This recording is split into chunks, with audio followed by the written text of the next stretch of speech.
আসসালামু আলাইকুম রহমতুল্লাহ। ওয়ালাইকুম আসসালাম রহমতুল্লাহ বরকাত। বলছেন আয়াতুল কুরসি কি বলে শুরু করব? আয়াতুল কুরসি কি বলে শুরু করব? আয়াতুল কুরসি মানে এমন একটি আয়াত যে আয়াতে আল্লাহর কুরসির কথা উল্লেখ করেছেন রব্বুল আলামিন। জানা আছে আমাদের মানুষরা সূরা ফাতিহার পরে সূরা ইখলাস, নাস, ফালাকের মতোই কি মুখস্থ করে? আয়াতুল কুরসি মুখস্থ করে, কিন্তু এটাকে একটু বিকৃত করে আমাদের সে লোকের বলে আইতাল কুরসি। অনেক বক্তাদের শোনা যায় এরকম বলে না, আইতাল কোনো জিনিস আছে নাকি? কি আয়াতুল কুরসি?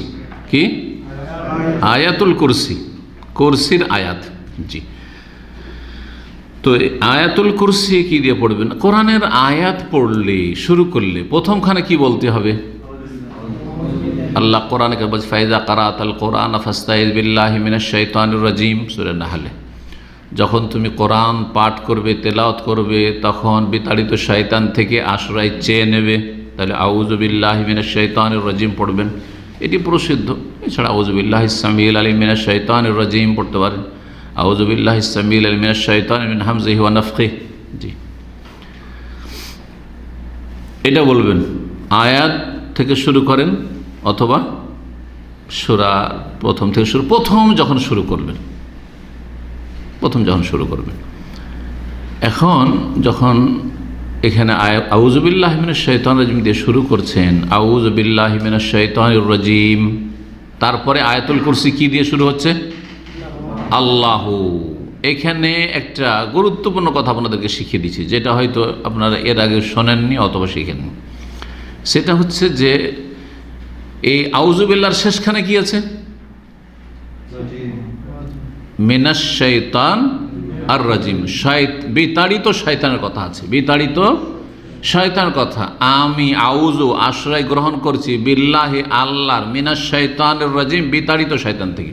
বিতাড়িত শয়তান থেকে, বিতাড়িত শয়তানের কথা এখানে হচ্ছে। তারপরে আয়াতুল কুরসি শুরু হচ্ছে কি দিয়ে?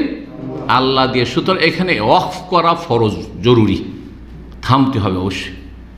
আউযু বিল্লাহি মিনাশ শাইতানির রাজিম, তারপরে বলেন আল্লাহু লা ইলাহা ইল্লা হুয়াল হাইয়ুল কাইয়ুম।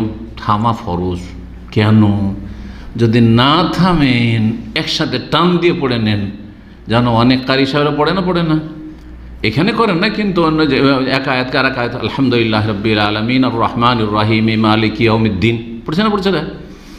তো এইরকম করে যদি কেউ পড়ে নাই, তাহলে শ্রোতা ভাববে যে শয়তানের রাজিম নাউজুবিল্লাহ সেই, তারপরে আল্লাহ আসছে, তাই না?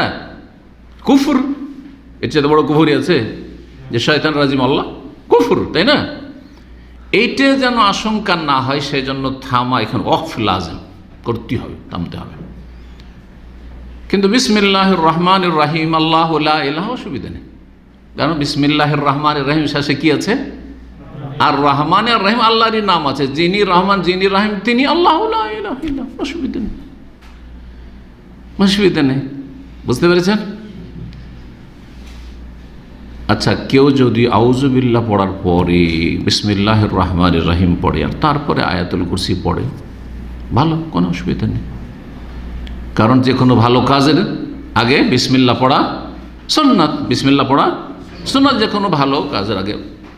আর ভালো কাজ, ভালো জিনিস পড়া সবচেয়ে ভালো কোরআনে কালামুল্লাহ, কিন্তু এটা জরুরি না,